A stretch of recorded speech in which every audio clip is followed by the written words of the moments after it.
Aziz vatandoshlar, assalomu alaykum. Krasnodar Toshkent, Toshkent Krasnodar yo'nalishi bo'yicha avtobus xizmatlarimizni taklif qilamiz. Krasnodar, Rostov-na-Don, Saratov shaharlarida ishlab yurgan hamyurtlarimizni qulay va ishonchli bo'lgan avtobus xizmatlarimizni taklif qilamiz. Ekranda ko'rsatilgan raqamlarga qo'ng'iroq qilib, o'zingizni qiziqtirgan barcha savollarga javob olishingiz mumkin.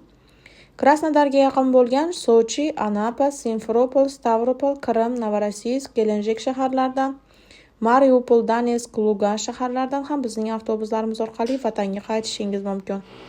Rossiyskiy raqamimiz +7 960 285 75 75. O'zbekiston raqamimiz esa 90lik kodi bilan 268 53 13 raqamlari orqali bog'lanib o'zingiz uchun joy yozdirishingiz mumkin. Videoga like bosib, kanalimizga obuna bo'lishni unutmanglar.